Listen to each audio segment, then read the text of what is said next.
Bonjour à tous. Alors, comme vous l'avez vu, à la suite du test de dissonance, on va procéder au décodage simplement des émotions qui ont été bloquées, donc les points de dissonance. Et par rapport à cela, en fait, donc vous avez vu un petit peu le processus, il suffit de montrer, donc vous ouvrez le livre correspondant au point de dissonance, vous le faites lire tout simplement aux participants, pour que le participant comprenne tout simplement à quoi correspond son point de dissonance. Donc vous ouvrez le livre, vous lui faites lire, vous n'êtes pas du tout obligé de commenter, vous n'êtes pas du tout obligé d'approfondir la psychologie par rapport à ce point. Donc ça dépend de votre activité. Si vous voulez approfondir, vous approfondissez. Si vous ne voulez pas, vous pouvez passer directement au réaccordage du corps par les vibrations. Mais si vous vous intéressez justement au décodage des émotions, ce que je vous propose, c'est d'aller un petit peu plus loin dans la compréhension des émotions et toujours leur rapport avec le corps. Et pour cela, je vous propose de vous parler dans cette vidéo des émotions et des effets des émotions, des dissonances sur le corps. Donc maintenant, je vais vous parler des émotions. Alors, les sons comme la musique, vous le savez, interfèrent dans nos émotions et provoquent dans notre cerveau une véritable chorégraphie des neurotransmetteurs. Donc on va voir un petit peu de plus près le rôle des émotions et surtout comment elles apparaissent et puis les conséquences d'une mauvaise gestion des émotions qui peut conduire tout simplement à un déséquilibre des entités viscérales. Donc nous connaissons tous les 7 émotions principales qui sont la joie, la colère, la tristesse, l'amour, le dégoût, la peur et la honte. Toutefois, dans l'approche sonique et psychosomatique, nous utilisons les 6 émotions bloquantes, qui n'incluent donc pas la joie et l'amour. Les 6 émotions bloquantes vont être la colère, le découragement, le rejet, la tristesse, la frustration et la peur, qui est le reproche et l'angoisse.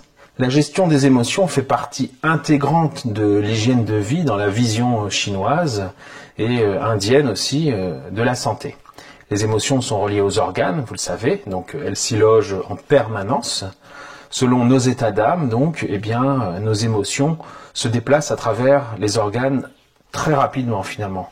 Le fait de gérer ces émotions correctement va donc permettre seulement d'optimiser sa vitalité, mais aussi et surtout de prévenir l'apparition de maladies graves.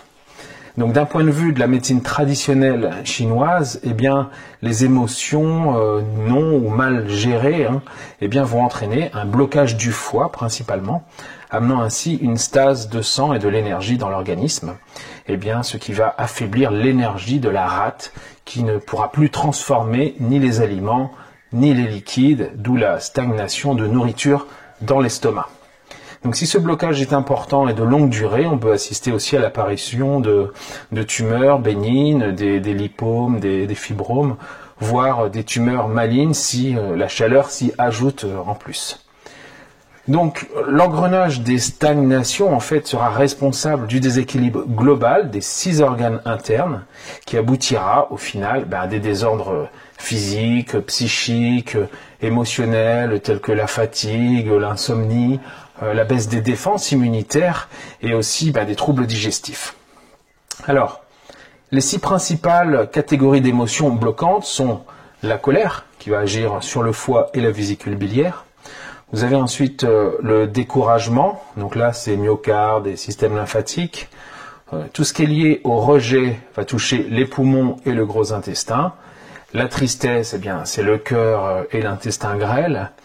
Et puis vous avez la frustration, ça va toucher la rate et l'estomac, et le pancréas aussi. Et pour terminer, vous avez la peur évidemment, donc qui englobe le reproche et l'angoisse, qui va toucher le rein et la vessie, ça je vous l'avais déjà expliqué. Donc il est clair que les émotions sont mémorisées à l'intérieur du corps, le plus souvent à l'insu de notre conscience. On traite donc habituellement l'énergie sans devoir passer par le conscient, contrairement à la psychothérapie classique. Donc ça explique tout ça aussi que la stimulation d'un point sur le corps, eh bien, puisse par exemple entraîner des pleurs inexplicables, mais par contre, évidemment, très libérateurs. Une émotion devient pathologique si elle est exagérée ou bien dure trop longtemps. Si le déséquilibre d'un organe peut perturber les émotions, ben, l'inverse est évidemment vrai aussi, hein, ça va dans les deux sens. Donc vivre des émotions, c'est normal et c'est surtout important. Par contre, eh bien, bloquer l'expression d'une émotion ou au contraire la vivre avec une intensité excessive ou sur une période anormalement longue, ça peut risquer de déséquilibrer l'organe qui lui est associé et de créer donc une pathologie physique, c'est ce qu'on appelle la somatisation. Donc en termes vibratoires, on parle plutôt d'un dérèglement dans la circulation des substances et de l'organisation cellulaire. Donc par exemple, si vous avez une femme qui vit le deuil de son mari, il est normal qu'elle soit triste et qu'elle pleure. Bon. Par contre, si après plusieurs années, elle est encore extrêmement triste et qu'elle pleure à la moindre évocation de l'image de cet homme, eh ben, il s'agit d'une émotion qu'on va appeler vécue sur une trop longue période. Et du coup, la tristesse qui est associée donc, au cœur, et le cœur ayant besoin effectivement d'un minimum de joie, hein, c'est son émotion complémentaire associée, eh bien, il se pourrait que la femme éprouve des problèmes de palpitation cardiaque. Il se peut aussi qu'elle rejette, donc ça, là on est dans la non-acceptation de la mort de son mari, et ressente à ce moment-là un sentiment d'impuissance face à cette situation. Donc dans ce cas, du coup, ben, le rejet et l'impuissance étant associés au poumon, hein, l'organe qui est lié aussi au rejet, eh bien, elle pourrait occasionner de l'asthme, comme des troubles du pharynx, du larynx ou même des bronches. Donc vous voyez comment ça fonctionne un petit peu, le déséquilibre de l'une des 5 émotions ou 6 émotions fondamentales identifiées par la médecine traditionnelle chinoise, où le dérèglement de leur organe associé peut causer toutes sortes de problèmes physiques ou psychologiques. Rappelons aussi que les émotions doivent être prises dans leur sens large et qu'elles incluent un ensemble d'états émotifs connexes. Comment naissent maintenant les émotions finalement? Une émotion, c'est quoi? C'est une réaction involontaire et inconsciente, hein, souvent à une stimulation venant de l'extérieur. Ça peut être une image, un son, une ambiance, etc. Au niveau de l'esprit. Donc au départ, l'information, elle est neutre. Elle ne reçoit en fait une coloration émotionnelle qu'en fonction de ce que nous sommes et aussi notre état en fait au moment de la réception de cette information. Donc une émotion apparaît de façon complètement inconsciente en fonction, entre autres, de notre passé. C'est pour ça qu'on parle souvent de mémoire cellulaire. Dans un premier temps, en fait, en fonction de notre réceptivité, grille plus ou moins ouverte, gérée par le cœur, on va dire ça comme ça, eh bien, nous allons recevoir inconsciemment et plus ou moins fortement une stimulation. Cette stimulation est ensuite comparée à notre expérience ou à nos souvenirs, donc gérée sur le plan des organes par la rate, et à ce moment, l'émotion surgit dans notre esprit. Par exemple, si je me promène dans la rue et je vois une publicité concernant un vélo, eh bien, si je suis dans mes pensées, je vais même passer sans voir cette affiche et je ne ressentirai aucune émotion du coup. Mais si l'un de mes proches, par exemple, vient d'avoir un accident à vélo, cette image pourra déclencher en moi, du coup, un ressenti de rejet. Si je me suis fait voler mon vélo il y a quelques jours, cela pourra déclencher plutôt un ressenti de colère. Et puis, on peut imaginer que si ce vélo est trop cher pour moi, cela pourra engendrer une émotion de tristesse ou de frustration. Imaginez maintenant que je viens de me blesser aussi à vélo, eh bien, cette image pourra déclencher en moi plutôt une émotion de peur, de crainte. Donc vous voyez, tout ça est lié en fait. Maintenant, je vais vous parler des émotions en rapport avec la voix. Aujourd'hui, par l'expérimentation scientifique, nous avons découvert les régions cérébrales qui permettent à l'homme de catégoriser en fait les émotions qui sont transmises par la voix. En observant l'activité neuronale du cerveau, eh bien, on a réussi à cartographier les régions cérébrales qui permettent d'élaborer des représentations émotionnelles vocales et donc de les catégoriser. Ces résultats, on peut les lire aussi dans la revue Scientific Reports, eh bien, ces résultats vont souligner, en première partie, le rôle primordial des régions frontales du cerveau dans l'interprétation des émotions transmises par la voix. Ce qui est intéressant en fait là-dedans, c'est que la voix touche plus en profondeur les émotions que n'importe quel instrument de musique, et cette connexion, eh bien, se voit directement dans le cerveau. Du coup, eh bien, en plus de l'intention de penser, l'intention qu'on met dans la voix, eh bien, les informations acoustiques que nous émettons vont amplifier l'effet sur le corps. Donc on peut dire tout simplement que la voix est un excellent vecteur d'émotion. Lorsque on est en colère, triste, que nous avons peur, eh bien, les paramètres acoustiques de notre voix vont changer.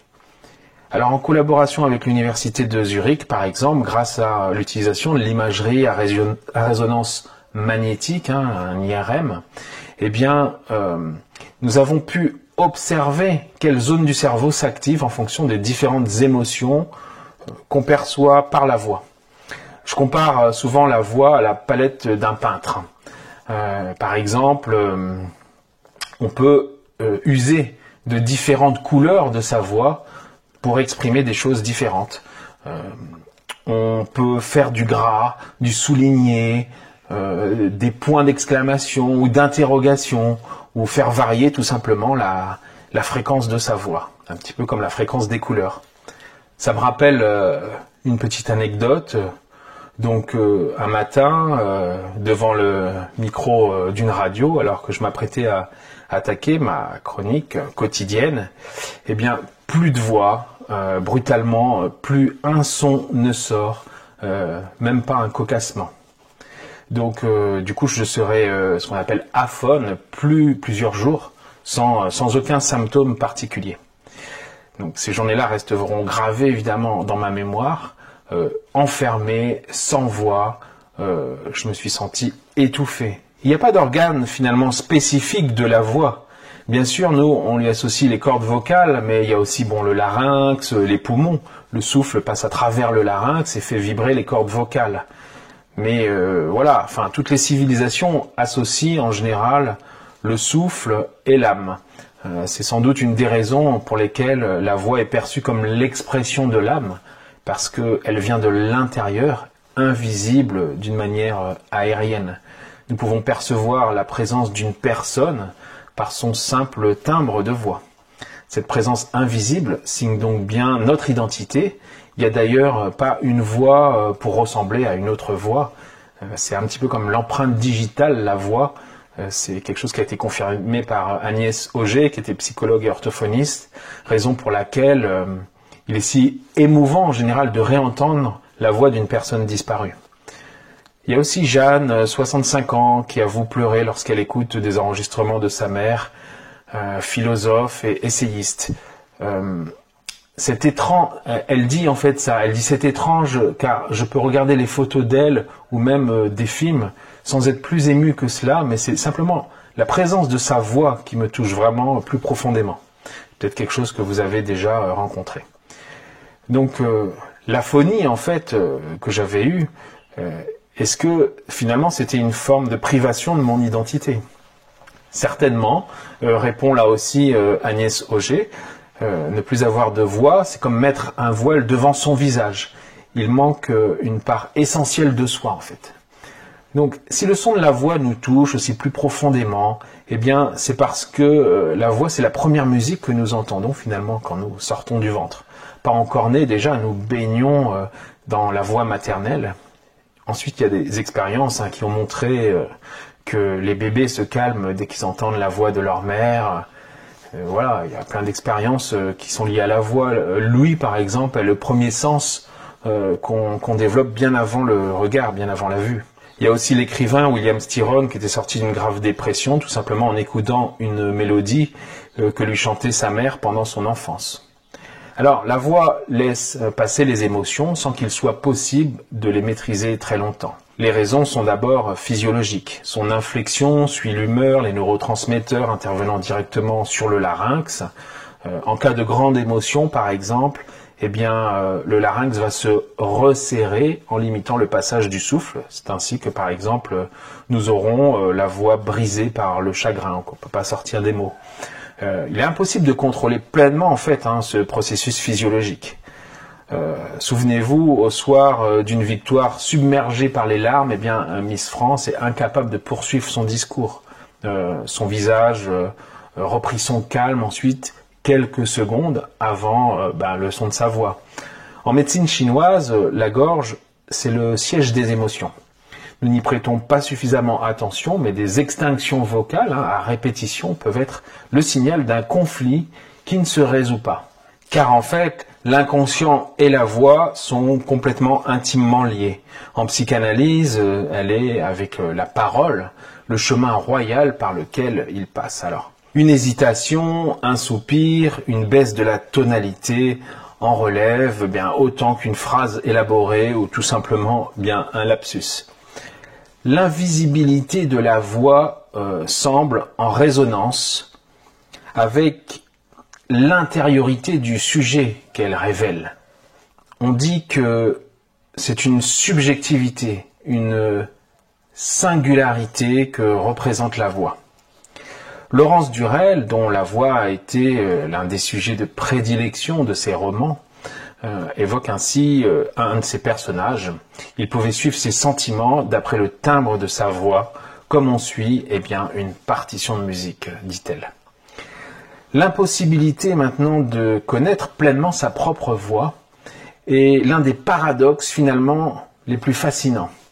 Nous la percevons jamais que de l'intérieur finalement, et jamais comme les autres l'entendent. D'où la surprise souvent douloureuse de s'écouter à l'occasion d'un enregistrement par exemple. Ce n'est plus nous. L'écrivain ethnologue Michel Léris parlait du son double en fait, c'est-à-dire à l'audition et de sa propre voix. Donc c'est un sentiment d'étrangeté parfois qui peut tout simplement en amener certains à détester leur voix. Mais ce n'est pas tant la tonalité, sa puissance ou sa faiblesse que l'expression de bien-être ou de mal-être finalement avec soi-même. Il s'agit de retrouver alors sa voix, V-O-U-X, et aussi sa voix, V-O-I-E.